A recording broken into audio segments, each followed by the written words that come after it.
Good morning, ladies and gentlemen. Welcome to our first one of two episodes today of what we are dubbing Lucha Saturday. And as we were saying and promising, sometime in the very near future, like next week, will be Nathan's and my 50th episode together on this podcast. But again, like I said in true heel fashion, I'm not going to tell you what day it is, so don't even ask. So, without being further ado, I'd like to welcome our guest, Mr. Sskull Wrestler, to us today. And then, unfortunately, our co-host is not available today, so you're stuck with the blah, Mr. Yap-a-Lot, who doesn't know how to shut up half the time. Our illustrious, well, some love him, some hate him, I just call him blah, host, Mr. Nathan Noss. See, you keep calling me blah, but what you should be calling me is the best looking man of podcasts. Do you have a question, or do you want me to start this out? No, please, go ahead. Fine. Our first question to you, sir, is who were your wrestling heroes growing up? Damn. Who were my wrestling heroes? Well, let me tell you, I grew up with the ruthless aggression era. That's why, when I step into the ring, I bring aggression, I bring pain. So some of my biggest inspirations since I was little was Kane, The Undertaker, Batista, because I saw those guys beat the living hell out of everybody that they stepped in the ring with. So I try to emulate that every time I step into the ring.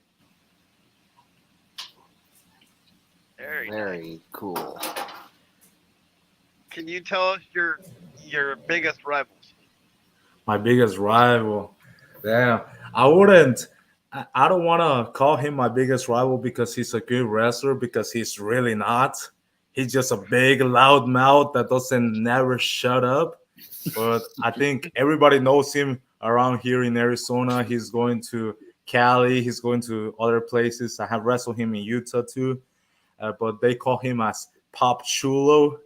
He's like just a wrestler that thinks he's the best there is. He has a big mouth. He tries talking with the ladies, but he's my biggest rival because he doesn't leave me alone.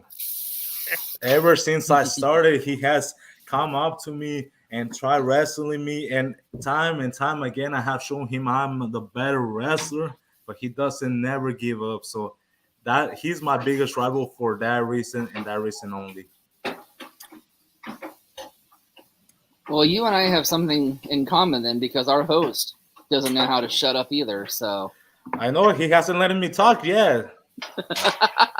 Well, Yeah. I mean, Hey, So- can you shut up? Can you shut up? I could, but I want to ask the man a question. So shut your yip. Can you tell us your top 5 lucha libre wrestlers of all time? Of all time. Damn. Okay. The first one, top lucha libre stars. If you're talking about star power, you have to be the first one. Has to be the most famous one, El Santo. If you talk about lucha libre, El Santo always comes up. He's one of the first. Rey Mysterio. Rey Mysterio has done something to the sport that has transcended the sport of lucha libre, the sport of pro wrestling, the sport of anything. If you go to anywhere in the world, the 3 words that you are gonna hear people know from Spanish are gonna be taco, burrito, Rey Mysterio. So we gotta say Rey Mysterio. Rey Mysterio. Another one, it has to be Eddie Guerrero. The way he has influenced so many of the great talents that are in this sport in this day and age is incredible. And he coming from a dynasty of luchadors, his father being Gori Guerrero, wrestling with El Santo, his brothers being Chavo Guerrero, Chavo Classic, his nephew being Chavo Guerrero, and many others. So that's 3. One that has been, I think, in lucha, not because he was like he was a big star in Lucha Libre, but he has become a bigger part of behind the scenes in Lucha Libre. Conan, Conan, he opened the door for many wrestlers. He opened the door for Rey Mysterio, for Psychosis, for many others. Hmm. And the last one, I think it has to be a tie, maybe, between El Hijo del Perro Aguayo and Penta, el Cero M. Because Ooh. El Hijo del Perro Aguayo, he was a big star in CMLL, son of a great legend being El Perro Aguayo. And El Perrito Aguayo, he trained many of the wrestlers that you see today. You see Daga, you see Phoenix, you see Taya Valkyrie, Penta, El Cero M, and many others, Joe Leader too. Um, he trained and influenced many of them, and with his passing, it affected the whole wrestling lucha libre world. And Penta El Cero Miedo, I have to say he's one of the top five because he brought something that was kind of started to get lost in lucha libre, where like a lot, you started to see a lot of wrestlers, a lot of luchadors being the same thing over and over again, the same gimmick, the same mask, the same flair, whatever. And Penta brought something to the table that made lucha libre cool again. I like to refer to Penta as like the Punisher of lucha libre because he really made lucha libre be a badass sport. So those are my top five. Mm. It's And a great shout out to top five. Penta. Man, one of my favorites. Him, what he and Ray are doing right now in AEW is off the flippin' charts. Yes, sir. Yep. Um, what type of match do you prefer wrestling? Singles, tag team, or the trios? Hmm. Honestly, I think it's for me personally. I'm a singles type of guy because I'm a lone wolf. That's how I like referring to myself. I really like getting into the ring and having to wrestle one on one with a wrestler because I know, because in that sense, I can tell how good of a wrestler you are. And in that sense, it gives me a lot more room for to bring pain and destruction to another human being, which is the best thing ever. If I get paid for beating people up, what else can you want? You know? Exactly. Wow. I love that theory. Let's see Sure. here.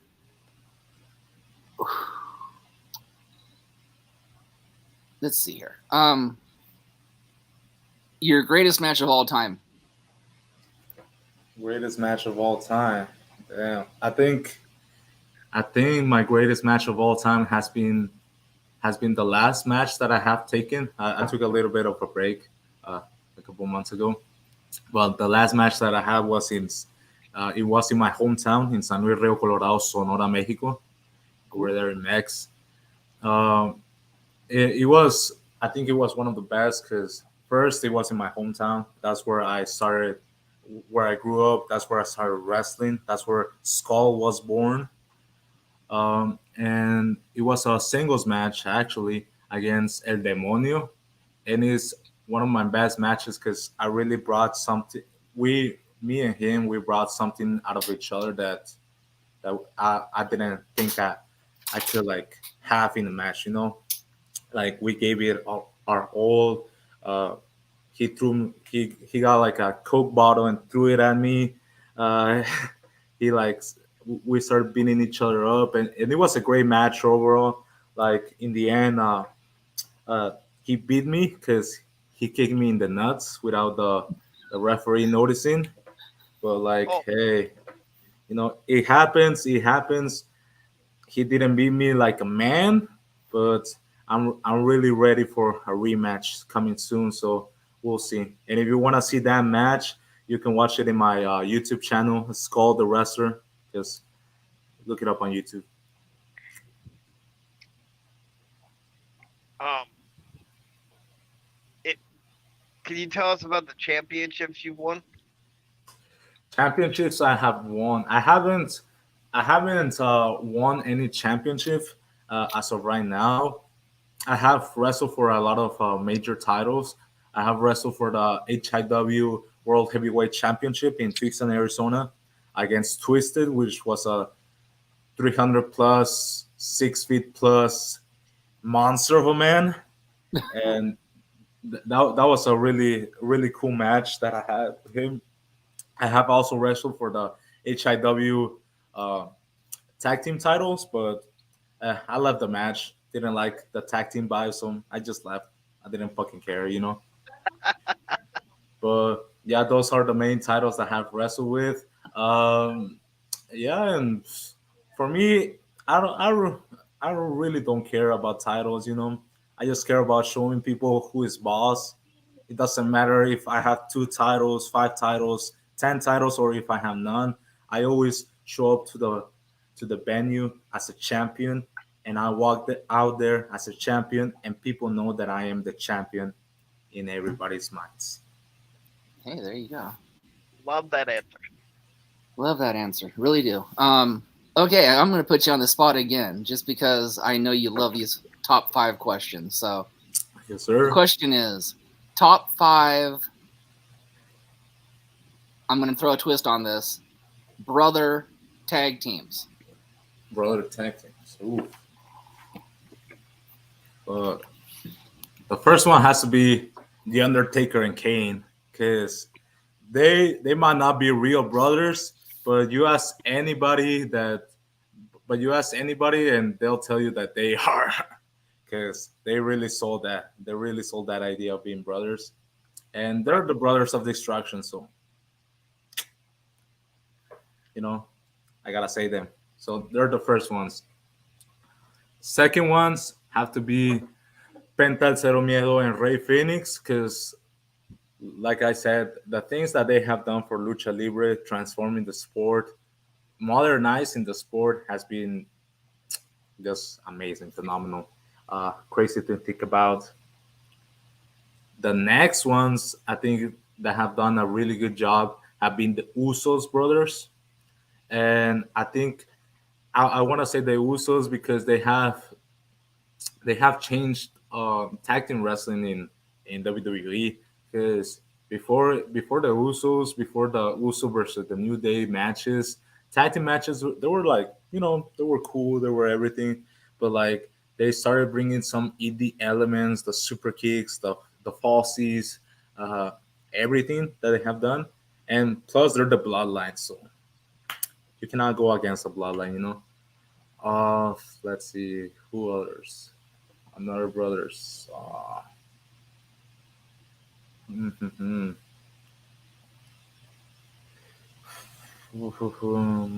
Another brother tag teams. I want to say that right now there's some really popular brother tag team that is the Dragon Bane and Alpha Wolf in Mexico. They're indie wrestlers right now, but I'm sure they're gonna get something.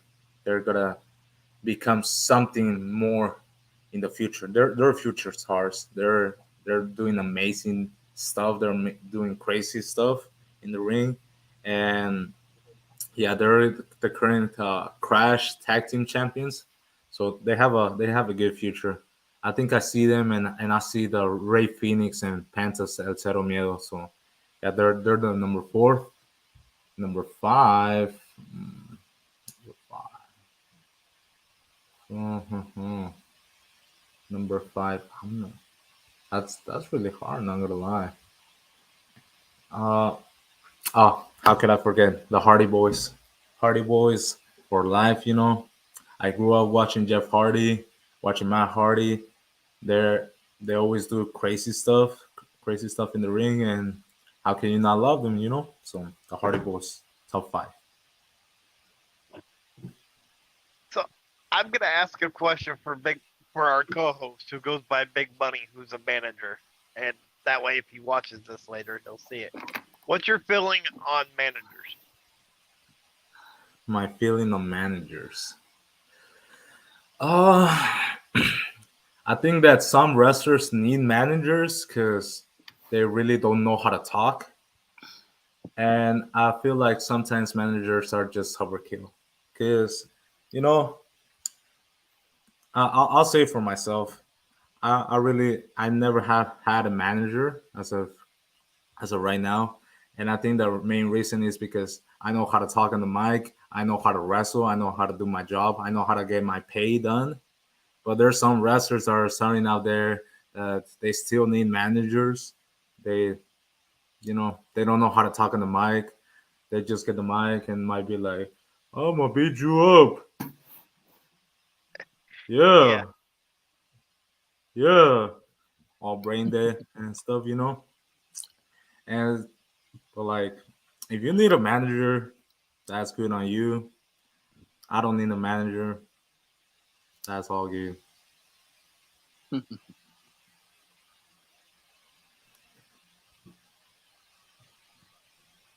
yeah. That the first person that came to mind when you did that impersonation, which is kind of funny to me, is Ronda Rousey. Like if you saw her in MMA, like she Hmm. can cut a promo like crazy in MMA. You get her in like a WWE ring, and it's like I have no idea what I'm doing. Honestly, Ronda Rousey is the worst women's wrestlers that I have seen in a long time.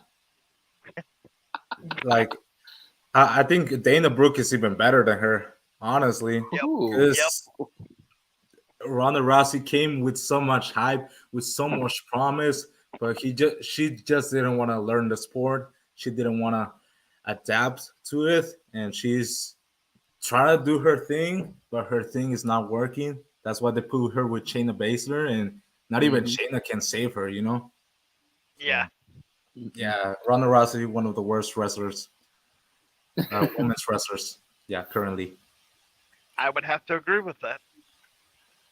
Well, I won't get into that question right now then. So I guess the next question we'll throw at him is,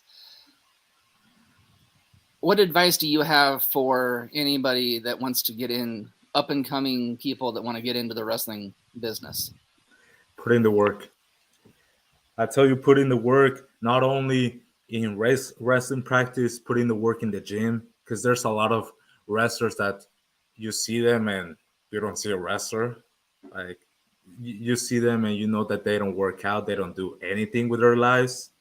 Like they just pretend to be a wrestler because they have taken like 2 or 3 classes and that's it.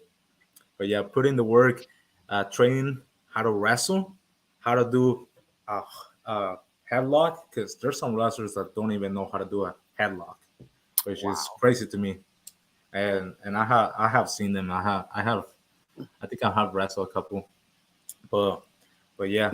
So putting the work in wrestling practice, putting the work in the gym, because like to be a wrestler, you gotta look at it as like a wrestler. That's what like some of the old wrestler heads say, and I agree with them. Like you see me, you see a big wrestler. I put in the Mm-hmm. work, and not only that, but not only in the physical aspect, putting in the work, but putting the work of getting to know who the hell you are. Because there are some wrestlers that they step into the ring and you don't know who they are. Like they might come in, they might come out, and you say, "Who was that?"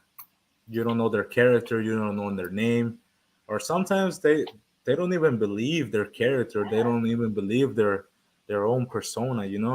They say, "Oh, I'm the best there is," but you see their body language and it doesn't say that. So, putting in the Yep. work, I think that's the biggest thing that you need to put. My biggest advice for anyone that is trying to get into this sport, and also have respect, because you have to have respect for the locker room, for all the veterans in the locker room. Have respect for the crowd that pays a ticket to see you, and have respect for yourself. You cannot be out there doing a fool of yourself like some of these wrestlers I have seen in Arizona. You cannot do that. So have some self-respect for you, for your teammates, the locker room, the crowd, and yeah, that's the biggest things that I can say. Biggest advice. Very good advice.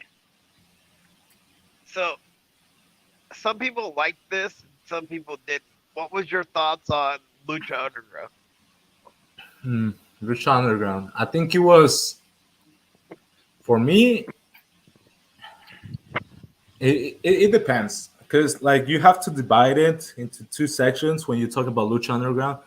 You have to divide it into the lucha aspect, the wrestling matches that they had, and cinematography, the movie style plots that they had. If you see the matches are amazing. Like it, they might have like amped up the volume of some of the kicks or made some cuts to make the match look smoother and stuff. But overall, they were good matches. They were entertaining. So and they show what like the wrestlers could do. So I love the matches. If you see the movie aspects and the plots, like you have to get into it with the idea that those plots are like, they're just silly, because some of the stuff, man, that they brought in, like the rabbit hole with little mascarita dorada, no, what was it, mascarita sagrada, and Yeah, yeah, and Killer Cross being like the the crazy White Rabbit. rabbit, yeah, the white Yeah, rabbit, Paul London having a like onesie, the yeah, Mad Hatter type thing. yeah, that was some crazy stuff, and like whereas sometimes silly, but you have to, if you wanted to like enjoy the show, you had to go in with the idea, okay, I'm gonna just see some of the most wackiest shit that you're ever gonna see, but like, just enjoy it, just go along with the ride. I personally liked it, so some people might have not liked that aspect, but it was entertaining, and if it's entertaining, then yeah, we cannot say But yeah, much.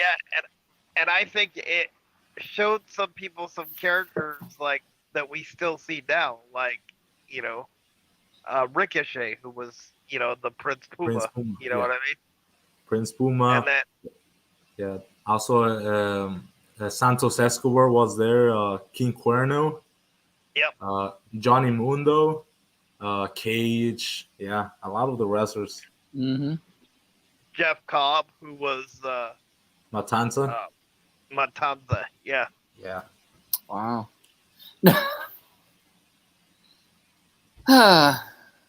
Getting an education, man. That's why I like these podcasts. I get so educated, Yes, sir. But let's go back to the ladies. So let's do your top 5 diva, or your top 5, diva Woman, wrestlers of all. Yep, woman women. wrestlers. Yep. Are we talking about wrestling ability or like bodies or like? Whatever you wanna consider into your factor. Well, you it could have to even be take. a combo of the two. Yeah, And it you can be have a to take combo. into. Yeah, you have to take everything into account, man. You know. Um. Oof. I think the first one for me, it has to be Charlotte. Charlotte, because great athlete, great wrestler, beautiful woman, and she likes Latinos, so that's my type of girl. That's my type of girl.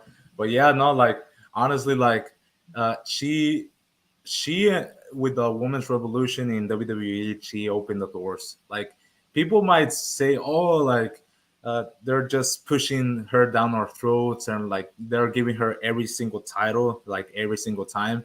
But like if you see her and you see her matches, they're like top quality matches. Like Yeah, uh, yeah, she could put like a banger with anybody that she stepped into a ring, with Asuka, with Sasha Banks, Rhea Ripley, Becky Lynch. Not anybody can just do that. So she has to be top one. Then, damn. Honestly, I have to say it. I think number two has to be Mommy. You know, Rhea Ripley. Yeah, she's a scary woman, but like, she can do whatever she wants to me. Like, she hey, can she can literally step on me and I'll tell her thank you. So beautiful, beautiful. She also likes Latino man with Dominic, with Dom Dom. So and no, but like she has great wrestling qualities. She's a powerhouse. She has a great persona, great wrestling psychology in the ring. So I really like her. Another one has to be. Mm-hmm. Uh, Ronda Rousey, nah, nah. Yeah. Uh, it has to be Bianca Belair. Bianca Belair, amazing qualities, a superhuman athlete. Like you see the stuff that she does, and you cannot explain it to a lot of people. Like her jumps, her power, her speed, like everything is top notch, and that's why she's the EST. You know, she's the best. So, and she has put banger of matches, so she has to be up there. Uh, Another one it has, so that's three.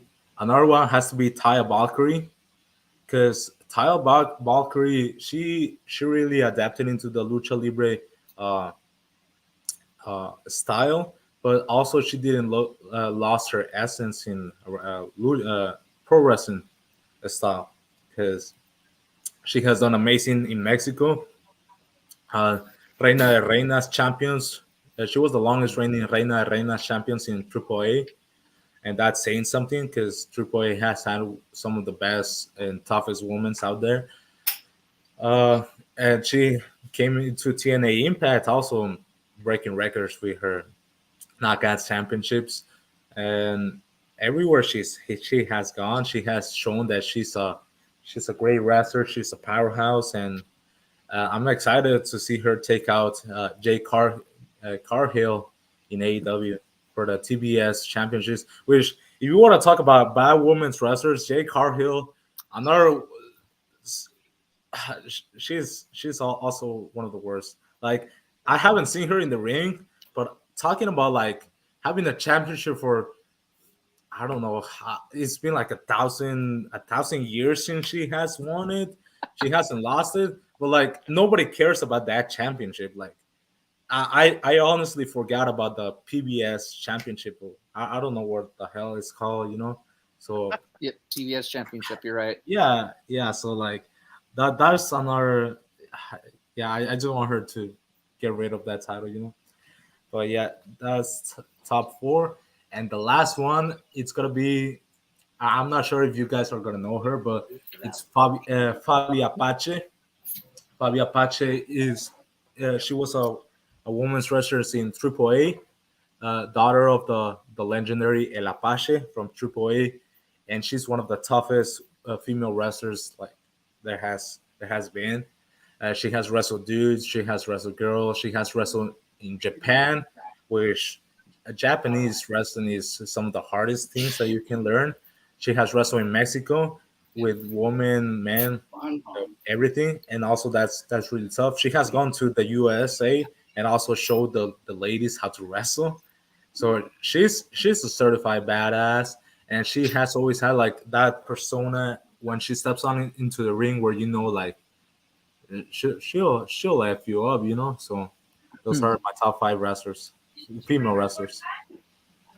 Well, Yeah. ladies and gentlemen, much like the Brock Lesnar with Sable comment, I've gotten 4 comments from 4 husbands that have been their wives were mentioned on this podcast. Damn, I can mention more wives if you want me to.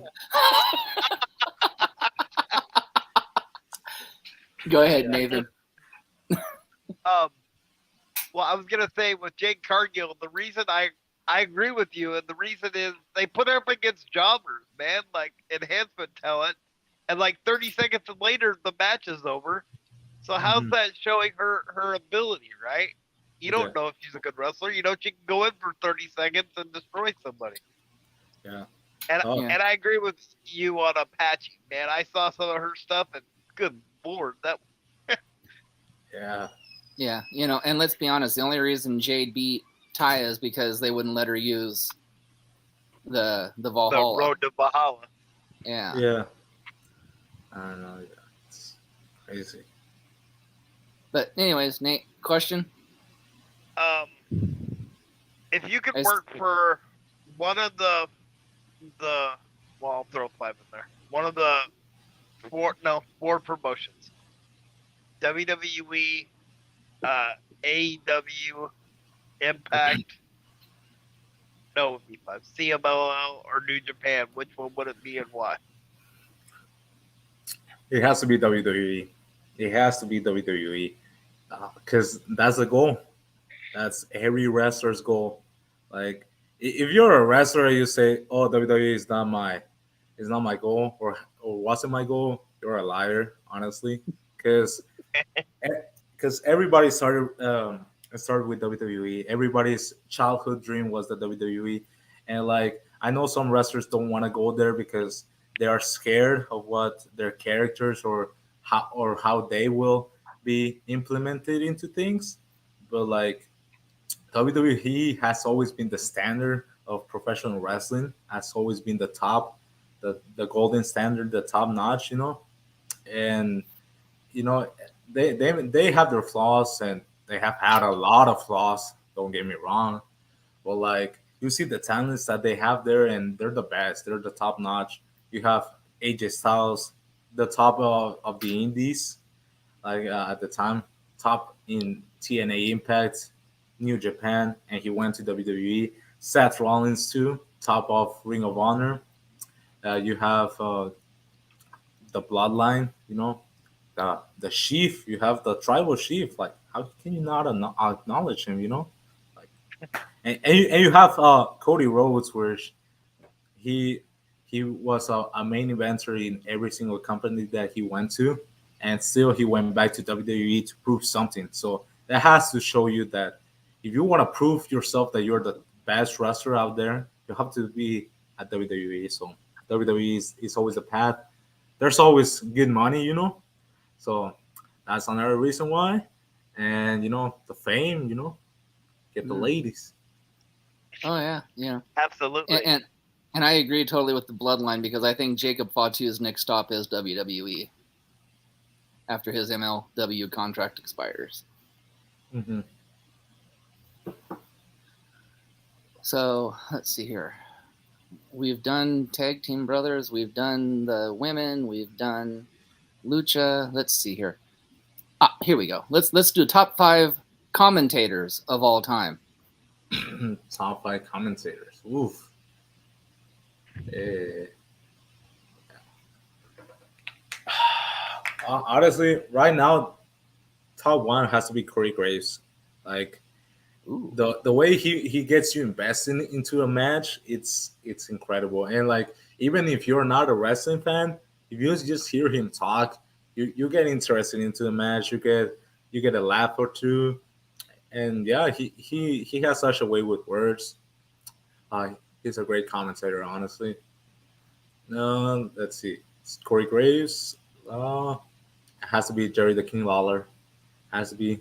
Uh, Started there since the beginning, with Vince McMahon being a commentator, and whether he's a heel or he's a face, you still care about what he has to say. So, and it's really funny because Jerry the King Lawler being a heel and a face is really like it's a thin line. Like he's Mm-hmm. always gonna be talking about the Mhm. same things, but it just depends on like how he says it. So that's saying a lot about the commentator that can accomplish that. Uh, it had, I don't know, that one. I think it has to be Excalibur, number three. Mm. Excalibur doing what he was doing in the Indies, just what was great. Was great commentary. Uh, Great commentaries. Just hearing him in PWG. Now that he's in AEW, he has added a lot of spice into the matches. So it's really just interesting just hearing him say, "My God, hey, kill him," or stuff like that. So yeah, so he's a good one. Let's see. Those are three. Uh, I have to give you one from Mexico. It has to be Arturo Rivera, Arturo El Rudo Rivera. He was one of the top heel commentator in AAA, and just the stuff that he said and some of the catchphrases that have gone to become staples into the lucha libre community. It's just amazing. Yes, he was a great heel, and he always got the upper hand. Like it didn't matter what his argument was. He always got the upper hand. So he's the top, some the top. And let's see. Honestly, and the last one, he would have been like higher on my list, but he wasn't a big part of like. He doesn't have a long career in wrestling. I don't think compared to some of the other ones, but it has to be Mauro Ranello. Like, because just the excitement in his voice, the excitement in his comments was made you care about the wrestlers, made you care about the match. He was a great commentator. He knew his stuff. He knew his history, and he can also just start talking about like just having jokes and cracking jokes with Corey Graves and Byron Saxon and all that stuff. And I wish he would have like stayed longer, but you know there was some issues, but he was a great commentator. And I would agree with that. I think if he wouldn't have gotten, well, at least the stories that were going around were that he got bullied by JBL. I think he would have had a longer, tenure in WWE. Yeah. Mm-hmm. For the viewers out there, can you tell us the biggest difference between like wrestling in the United States and wrestling in Mexico? Yeah. So uh, I know I'm gonna get heat for this, for saying this, but in the U.S. they're pussies, man. They're just pussies. Uh, in Mexico, they're certified badasses. They're tough as nails. Um, but well, let me talk a little bit about the lucha and the pro wrestling differences first, and then I'll talk about the wrestlers. But in lucha, uh, and the main difference between lucha and pro wrestling is the side of the of how you wrestle. So like in lucha, we wrestle with the right side. This is how we do the the universal toma de referee. That's how we call it. And Right. in the US, we do it on the left side. So that's the main difference. How you roll, how you get up. It just depends on the right side or the left side. Uh, yeah, and I didn't know that when I came here to wrestle in the U.S. for the first time. It was a learning experience, but we got there. That the rings in Mexico are they're stiffer, they're bigger and stiffer. It hurts, man. It hurts when you take a bump into the ring. It doesn't matter if you're in the center of the ring or if you're on the side of the ring.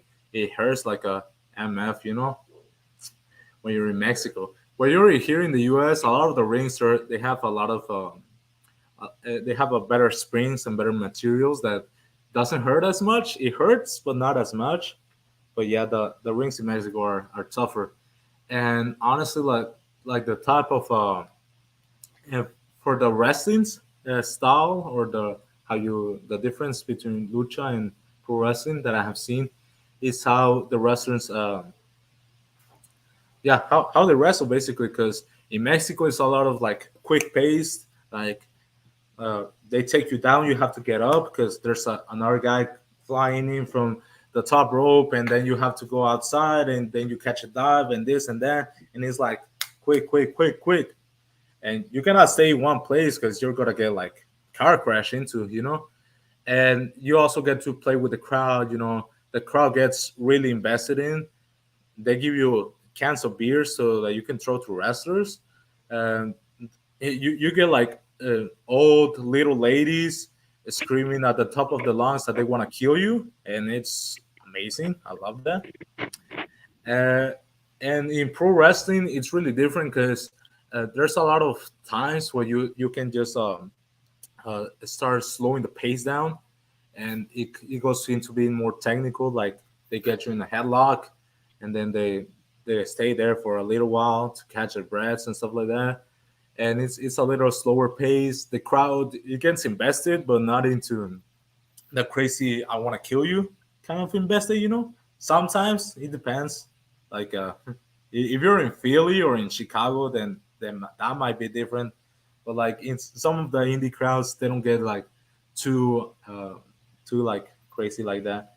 And and yeah, like I said before, some of the wrestlers in the US, they're scared of getting hit, or they're scared or they're scared of hitting. I don't know why, but like I have had some wrestlers where like I finish the match and I hear them talking to another guys and they're like, "Oh, that guy he hit me too hard," or stuff like that, and I'm like, "Man, like this is wrestling. Like if you don't want to get hit hard or if you don't want to get hurt, like because what we do it hurts. So if you don't want to get that, like go dance or do something else, but like you have to like hit hard, you know." Absolutely.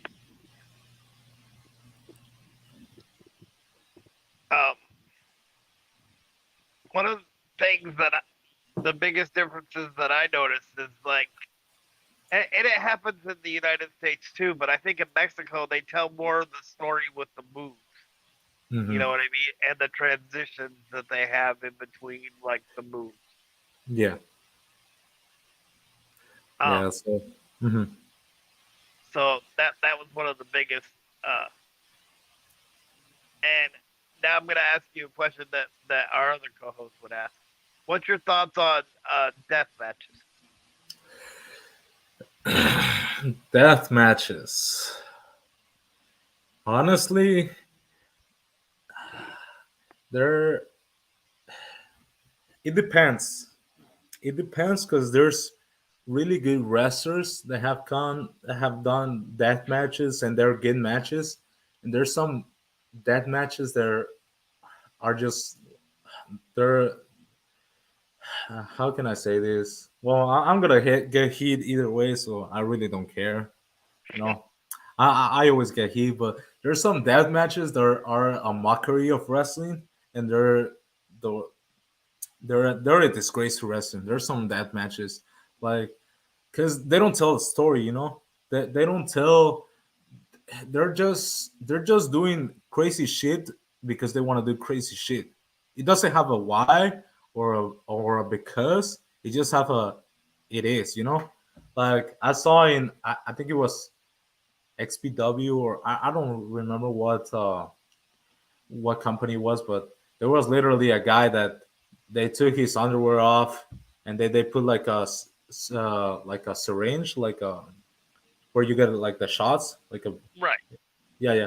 And Yeah. they stabbed it into his dick, and so he's like, Oh. yeah, like, and like you can see, like it was a 18 plus event, but like you see that shit, and you're like, why? Yeah. What was the What's the point? point? Yeah. Yeah, the point was just that they wanted to get viral, and that's like that cheap heat. It's just Hmm. cheap because it doesn't have a why. It just has a whoa, like a wow factor, and that's it. You just want to go viral, but it doesn't have any structure. It doesn't have any sense. But there's some what's it called? Some death matches that do make sense and that are are good are good death matches. Some good wrestlers that I have seen done death matches and they have transitioned into that death match sense has been Violento Yak. He has done that in he's doing that in New Japan. Idol Boy, um, Damian 666, Halloween, Psicosis or Nicho el Millonario. Some in the US that I have seen. Uh, it kind of makes sense. He's the death match god, you know, Matt Cardona. Obviously, you have to say that. Uh, Yep. yeah, Nick Gage. It depends. Like sometimes he goes too crazy, sometimes he goes good. But yeah, there's some good wrestlers, and there are some good wrestlers and good deathmatch wrestlers that do good death matches. But there's some other ones that like they don't know how to they don't know how to do a good wrestling match, so they just do whatever crazy shit that they think, and they call it a match, and it's just disgusting, you know. It's just a mockery of what wrestling is. So it just depends on how the match goes on and how the wrestlers go on. But yeah, there's also a saying that says like if you're not a good wrestler or you're not a wrestler, get into deathmatch wrestling because you don't need to be a wrestler. You just need Well, to and handle you pain. exactly, and you brought up the shock and awe value. That's one thing, but like if it doesn't help your promotion, in my opinion, yeah, you Hmm. might get the clickbait or you might get the oh my god for like a few weeks. Hmm. But what are you gonna do after that? Yeah, and that's what's really started happening with. I just saw the Dark Side of the Ring. It's a really good series. They were talking about a wrestling company. I don't remember the name, but it was like Extreme Wrestling something. Well, like Yeah, I yeah, think it was XPW actually, or yeah, yeah, XWX or so. Yeah, yeah, something like that. But like where the wrestlers started doing crazy stunts and crazy stuff, and every single time it was worse and worse and worse. And like they're just trying to get that shock value, and it like doesn't help them build up. It just tears the wrestlers down. It just makes the crowd want more carnage, and like sometimes you have to put a stop to that, and it doesn't help anybody. exactly.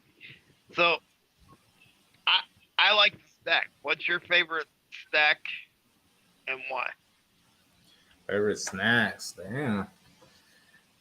Oof, damn. We're talking about sweets, or we're talking about like salty, Like anything, it doesn't matter. Could be a anything. combo.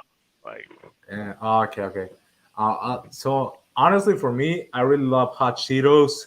Those are like my guilty pleasure. Uh, I always have to have like a bag or something. I really like spicy chips. So hot Cheetos are my top. The lemon limes ones, the green ones, they're top notch. Not gonna lie. That with a cold Coke, oof. That honestly, that's the best combo if you ask me. And for sweets, honestly, I think just pastries as a sweets. Honestly, I can eat whatever. So that's funny. I literally have a bag of flaming hot Cheetos sitting right in front of me. damn, and you're Like, not inviting me to get some. Damn. hey man, you Uh, can come talk down talk off about air. talk about having a bad hose. Well, I can't pass them through the computer now. Excuses, excuses. Yeah. So if you could book one match as a promoter, what would it be and why? From any time. It doesn't have From to any be time. from. Yeah, any time. Oof, that's that's a difficult one. Damn, I think from any time. Yeah, I think I have to go with honestly Dominic Mysterio right now versus Dom in 2006. Battle for the custody Dom. Interesting. Yeah, yeah. Say you have two Doms. What else can you ask for? Nah, nah, but I for real, no, but for real, honestly, like I think the match I would have booked would be it has to be Eddie Guerrero. Has to be Eddie Guerrero versus Shawn Michaels because those are ooh, the top most influential wrestlers of all time. I don't think they met in the ring or like if there's any like for a videotape show or anything like that. And like that's the match that people wanted it and they never had. So yeah, I like that choice. That would have been a beautiful match to watch. I mean, yeah. um, can you give us your top five wrestlers of all time? Top five wrestlers of all time. Damn. Hmm. For me, honestly, this is because number one, for me, it has to be because of the trajectory that he has had over the wrestling world in like for such a long time, and it has to be the Undertaker. The Undertaker is number one. because you talk about the WWF old vintage era. You talk about the WWF Monday Night Wars era. You talk about WWE Ruthless Aggression era. You talk about WWE PG era, and in all those eras, you see the top notch wrestlers, uh, having the Undertaker being one of the top. So the Undertaker has been a staple to WWE and to wrestling as a whole. So yeah, Undertaker has to be number one. Uh, Another wrestler for me, top wrestlers of all time, it has to be AJ Styles. AJ Styles, he was one of the wrestlers that made me want to. Uh, he's one of my inspirations in wrestling. Like just so very smooth in the ring, great moveset, powerhouse, high flyer, been all over the world, done everything. So that has to be top two. It has to be Rey Mysterio.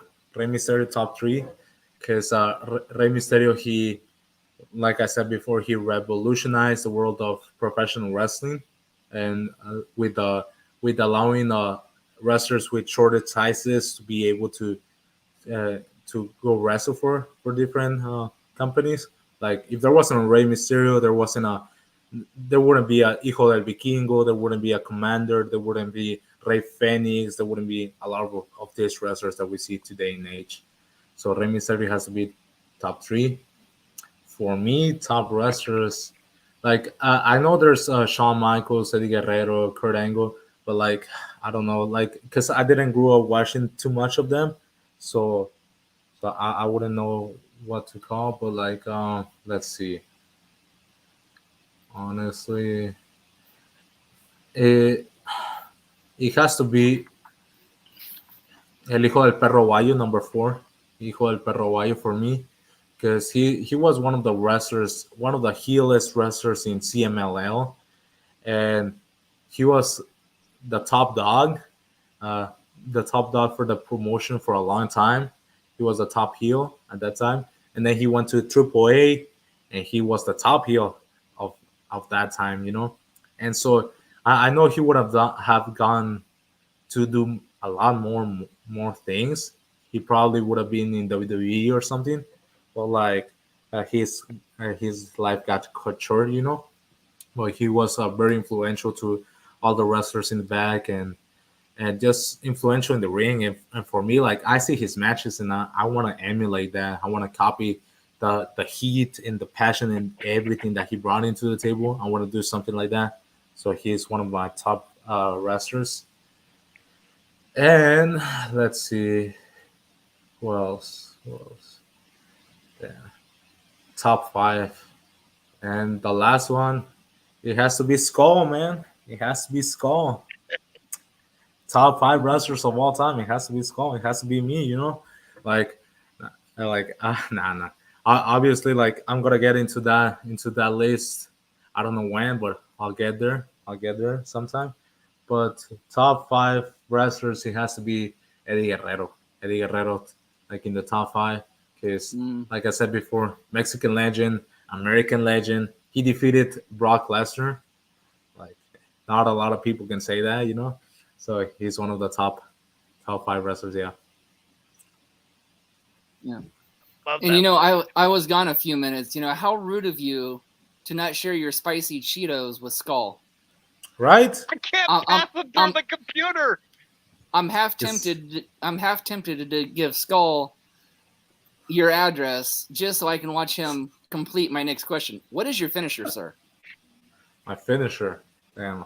Uh. And how did it come about? Yeah. So my finisher. Yeah.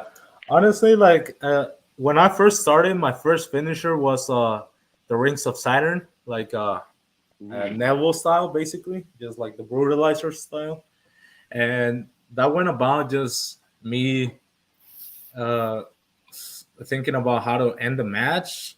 I had the guy laying there in the floor. I didn't want to pick him up anymore because I was like, I was just tired of like picking him up and throwing him around. So I was like, I'll just do like a wrestling move. So I'll wrestle in submission hold. So I just did the Rings of Saturn, ended the match, won the match, you know. So that was my first finisher. But as of right now, I have had the one that I've been doing a lot is a spear. I call it the killer instinct. The killer Ooh, instinct. Because, nice. Mm. yeah, because honestly, it comes out of nowhere. I have done that spear from guys jumping on me, like from the turnbuckle, just spearing them. Sometimes uh, they're just running, and I just catch them in the act. And it's basically like a LA Park type spear where it's like I just Ooh. you know I take them out and I actually like in my last match that you can watch on YouTube at skullthewrestler.com uh, on YouTube you can watch it where like if I remember correctly I was just like on my knees getting like hit in the chest uh with like leg kicks from El Demonio like it was like Daniel Bryan type style Mm. kicks or the Mm-hmm, chest mm-hmm. kicks he like goes he runs he Irish whips to go I think he was gonna give me like a knee or something and so he goes to the ropes I just get up and like I just gave him the spear like in center of the ring beautiful spear and that's why I call it the killer instinct because it's in those times where like your killer instinct has to come up and it's either kill or be killed you know so yeah And I think either one of those finishers would do you in for your flaming hot Cheetos. So right I'm half I'm half tempted to give him your address. First of all, you could give him my address. I would take both of your finishers, and although I don't know how you would give a spear to somebody in a wheelchair, but we can figure it out. And two, that I would still buy you a bag of your own Cheetos. okay Oh, I thought you were gonna say that they wouldn't let him in the building. While you forget they would let him in with me. Oh no, they'd let you in the building.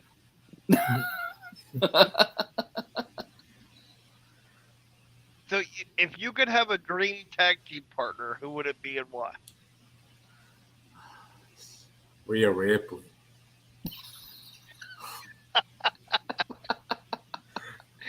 That's no a great answer. right like It I'm is. jealous It is. I'm jealous of Dom Dom honestly but Well, who wouldn't be?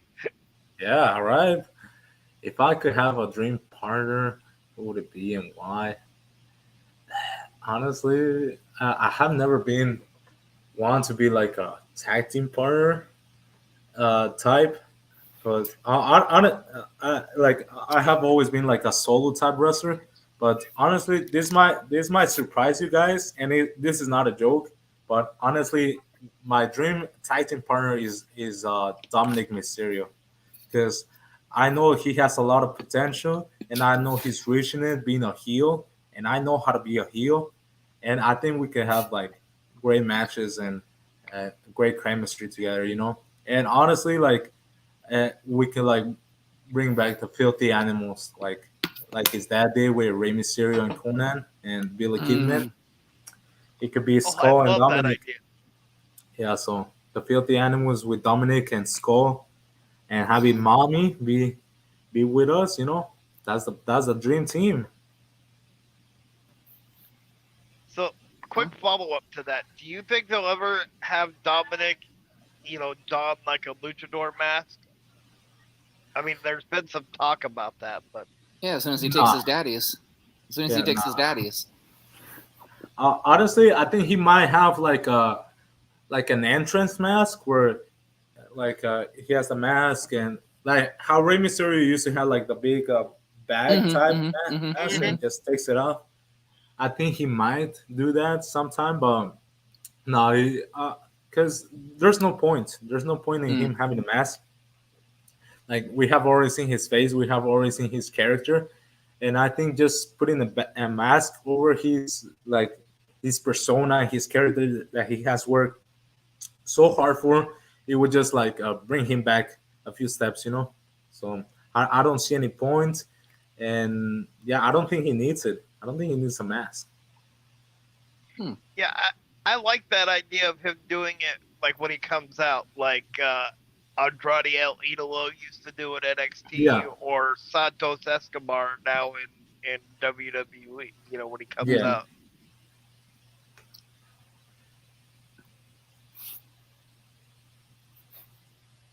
Very nice. Okay. Uh, I'm sorry, I don't know what question you've been asking. So, I'll just roll with it. If you've asked it, then we can. well, Uh, okay. Hold on. Let me get something good here. Have you asked him if he's wrestled anybody from the major Nope, organizations yet? Okay. nope. Have you wrestled anybody from major organizations that we from that we who? would know of? All like all big organizations. Hmm. Yeah, like WWE, AEW, Impact. That you know. And it could be even Uh, before they were famous. before they were famous. Uh, let's see. I have wrestled some. You could say kind of big star. Crazy Cows. He has been a top star in indie wrestling in Mexico and in the southwest of the United States. So I have wrestled with him as a tag team partner. I have wrestled against Ryan Morals. He's like he's kind of known in Arizona and in California. Mm-hmm. I haven't wrestled like a big wrestler from like any top companies. I have shared a locker room with them. One of the ones that I can tell you about is Travis Banks. I shared the locker room with him in Mexicali in Mexico, and honestly, like I just have good stuff to say about him. Such an amazing wrestler, such an amazing person. So yeah, it was really cool getting to know him. Very cool. Um.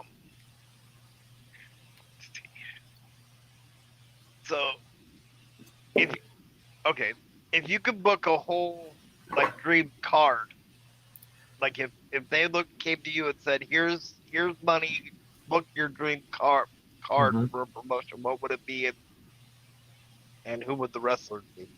Okay, it has to. Can it be all time or does it have to be current? Nope, all All time. time. Or All time, all time, all time.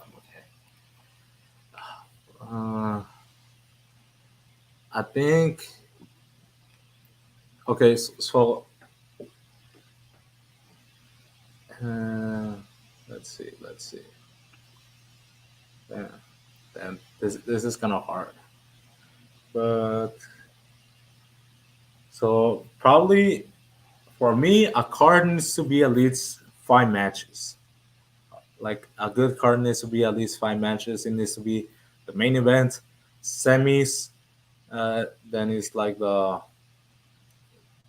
semis, then tag team match, women's match, and first match. So for me,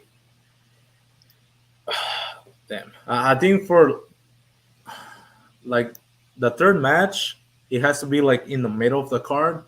It needs to be like a cruiserweight match. It needs to be Rey Mysterio 1996.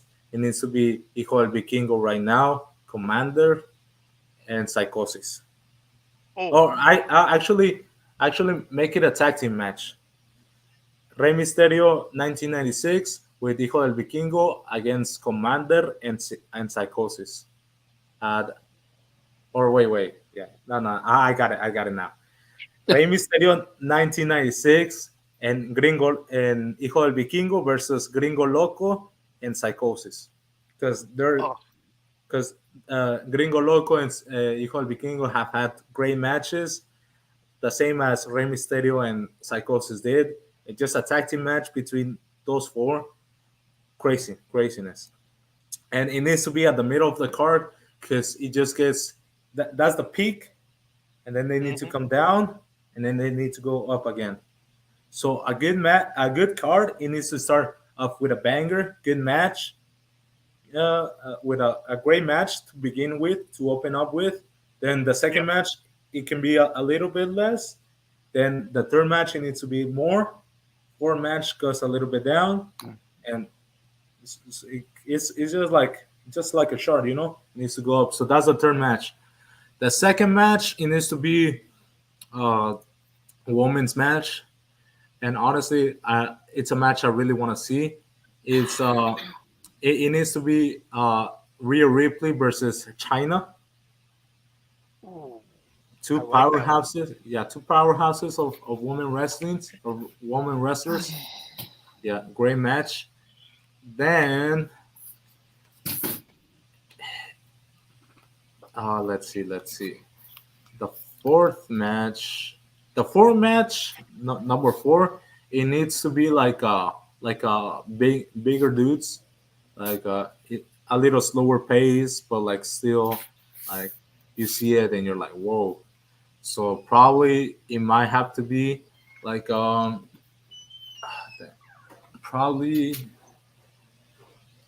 probably like a triple threat match. It needs to be Brock Lesnar, obviously. Brock Lesnar. It needs to be, or actually, let's see. Actually, make it a four-way, and make it John Cena versus The Rock versus Hulk Hogan versus Roman Reigns to be the face of Oh, WWE. love that one. That's number four. The main event. The main event. The main event has to be a triple threat between, or I actually make it a one-on-one so you can have a dream match. Eddie Guerrero versus Shawn Michaels main event Ooh. Ooh, for like the WWE Championship or whatever you want to call. And the ooh, opener, yeah, the opener match. It has to be opener match. It's probably have to be, the opener match has to be a three-way. It has to be Kurt Angle when he was in his prime. Perk Angle, if you want to call him that. Kurt Angle. Let's see who is another one. Uh, let's see right now. Kurt Angle, AJ Styles, and Brian Danielson. ooh. Yeah, just a wrestling clinic, just a technical wrestling. Whew. Yeah. Wow. Yeah, that's scary. Yeah, Scary good match. Wow. yeah, I'll be dreaming about that match tonight, probably. Yeah, me too. yeah. Um, I got a wrestling brain. I have good thoughts, you know. So yeah. So does Nathan. He can book a card in his sleep as well. I mean, he's Yeah, I've phenomenal. done it. He's phenomenal. He really is. Um, let's see here. Have you done the trainer advice yet, Nathan? Nope. Okay. What's the best advice that your trainer's given you?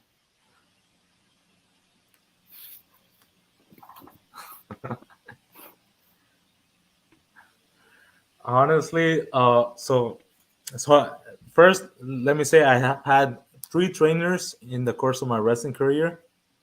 The first one was in Mexico. It was Baby Love in San Luis Rio Colorado, Sonora, Mexico. That's when I started. When I was green as AF, green AF, and yeah, he was really patient, and that's what I needed to like be comfortable with wrestling. Then I moved into Tucson, Arizona, and got trained by the king of AC himself, Chris Evans. Like amazing wrestler, tough as nails. And I also have another trainer for lucha because Chris Evans is pro wrestling. I train pro wrestling or used to train pro wrestling and lucha at the same time, or like close to. And another for the lucha is Estrella Veloz, which he's a legend in Nogales, Mexico. So yeah, I'm actually like I said before, I took a little bit of a break to finish up school, but like in the summer I want to go back to training pro wrestling and lucha libre. So hopefully we get those same trainers. But like the best trainer advice that I ever got was from Coach Chris Evans, and he told me just act like a normal human being. I And like yeah, and so and here's the context. Like I was walking, like I was walking around the ring, like looking at him because we were gonna do the practice the universal, and like my feet, I was like I think I was super stiff because my feet movement and my and how I was moving was really stiff because I was just concentrating on doing the moves right. And he told me like just walk like a normal human being, like stop thinking too much about it, act like a normal human being. And so that was the best advice because from that point on, anything that I do in the ring, I try to be as natural as possible because it doesn't make sense for some of the like because it doesn't make sense if I do certain movements or if I like get up or get down and it doesn't make sense to the match or to anything that is happening, you know. So I try being as natural as possible. And another advice that he also gave me was just think about don't think about what you're gonna do later in the match or if you have a big finisher that you want to do or a big spot that you want to do. Think about what's happening right here, right now, and then you'll get to it, you know? So don't think about if you set up a table. Don't think about what you're going to do with that table. Think about what you're doing right now. If you're in a headlock or if you're doing something, think about the right now and not the later. Because the later will come eventually. So those are the best advice that I have gotten from Coach Evans. very cool. So, kind of a follow up to that. If somebody came up to you and said they wanted to train to be a pro wrestler, would you train them? If not, who would you send them to? I think for the first couple sessions, I could probably train them because I know how to do the rules. I know how to do certain, like running, some drills and stuff like that. But honestly, like uh, if I was to send somebody to wrestling to wrestling school, I'll tell them to go to Coach Evans, Chris Evans, because he's really rough. He's really tough as a trainer, but he cares about his trainees. He because a lot of wrestling schools, like what happens is that they just try to get you the diploma and get you out of there. You know, they just trying to take your money, give you a little seminar, and tell you here's a diploma. You're a wrestler now. Get out of here. You know, because they already got their money. They really don't care about what you do after it. And I have seen some teammates, some people in the locker rooms where they tell me they're like, oh yeah, I went to this wrestling school, but they just care about my money and they told me to that I was ready and I wasn't, you know. But Coach Evans, he's really rough. He's really tough with his drills. He's gonna tear you down physically and emotionally because he's gonna tell you do it again, again, again, again. The first training session that I went with him, it was like 2 hours, and in those 2 hours, I just did three-quarter rolls, three-quarter Wow. rolls, three-quarter rolls, three-quarter rolls, and it was exhausting because I was just tired of doing the same things, and he was like, "No, you're gonna do them until you do them right," and that's the thing about him. He's not gonna let you uh, move forward unless you do the thing that unless you've successfully did the last thing, you know. He wants you uh, to do the moves right because he doesn't want you to get hurt and he wants you to be a professional. And if you see his trainees, you see Chubby Depp, you see Turbo Ricky Reyes, you see Adam Austin Cole, Joey Ultra, RKG. Those are some of top wrestlers. Some of the best wrestlers that are in Arizona. Some of the most that you see them, and you see professionalism, you see athleticism, you see the best of the best. And so yeah, if you want to be a top wrestler, you want to be the best, go to Coach Evans because he'll make you into the best, even though it's hard. Very cool. Tony, you're up. Oh, sorry. Mm-hmm. Doing executive producer things too. Here we go. After you're said and done wrestling, what is the mark you want to leave on either the Lucha Libre world or the professional wrestling world? Okay, so once I'm said and done, honestly,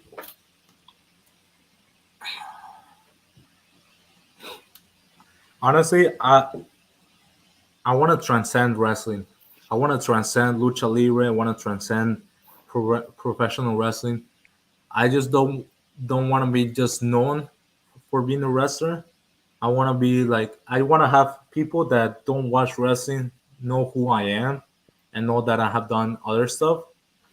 Because don't get me wrong, obviously I want to get to WWE. I want to get to big companies. Uh, I want to win big matches and have good matches and stuff.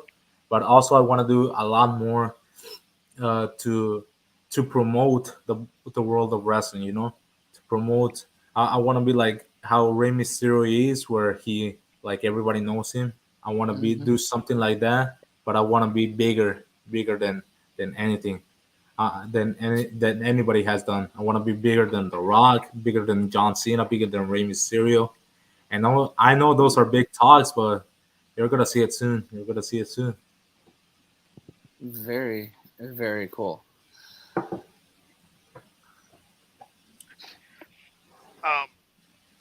So, have you ever thought about going to a promoter and asking for a match with Gino I Told You So Rivera? Because I think your guys' styles would match up pretty well. Well, I haven't had a.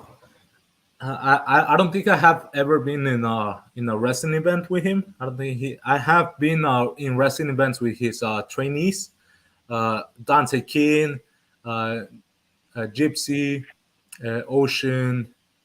Yeah, those guys. I have been in events with him. I haven't wrestled any of those guys yet, but I know I have heard that Gino's a good wrestler. Obviously, I'd be down. I'd be down to wrestle him, but I'm not the type to go to promoters and be and ask them for matches. I'm not the type to go to a promoter and tell him like, hey, I want to wrestle this guy on this date or whatever, because for me it's like if a promoter hires me, they're gonna put me against who they want, and I'll just give them the same result. I'll give them just a great match, beat the living hell out of the other dude, and that's it. Because for me, I'm like a hitman. I get hired, I get the money, and then I'll take out anybody you want me to. So I really don't care who you are. But obviously, I have heard that Gino's a good wrestler, so I'd be down. Got it. Very cool. In fact, we are actually interviewing one of his students tomorrow afternoon, I believe. Ocean is Yeah. is who we're interviewing.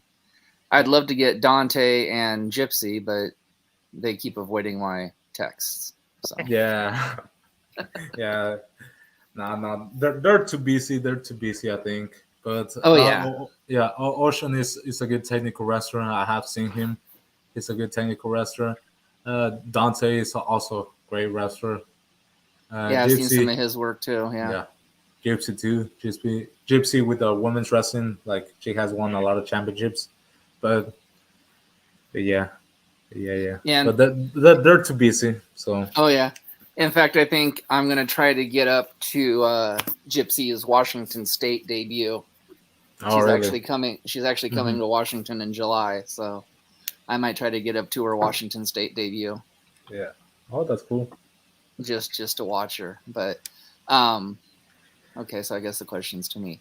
So with that being said, would you ever consider working for a show that is a donation fundraising event? If I get paid, if they want the best wrestler, they gotta pay up. Exactly. Like I have already done. I have already done my shows for free, like a while back when I started, when I was, just asking for bookings. Now I don't have. Now people know my work. Now people know that I am worth something, and so like, hey, like if you wanna see me wrestling, you gotta pay up. You gotta, I got fees to pay.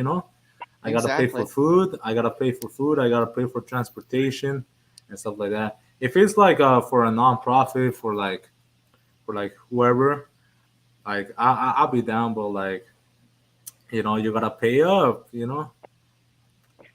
gotta Very pay up cool. to the devil. Very cool. No, totally understandable. Totally understand. But I am going to keep you in mind because what he was talking about is we're trying to put together a charity show for the Special Olympics, Hmm. and so we're still working out some of the details. But I Yeah. would be more than happy to pay you to come down to Washington and wrestle. So Hey, honestly, look, hey, I'm gonna tell you something, guys. Like I'm down to come. Just pay for my airplane and my hotel, and I'll do the show for free. Just pay for those, and it's not for you, Nathan, because I really don't like you, Nathan. what Because if I got you like 6 bags of like flaming Cheetos? make it 10, and then we're Uh, even. I can do 10. 6? I 10? I'll, yeah, I'll I get him can. I'll get him a case of flaming Cheetos.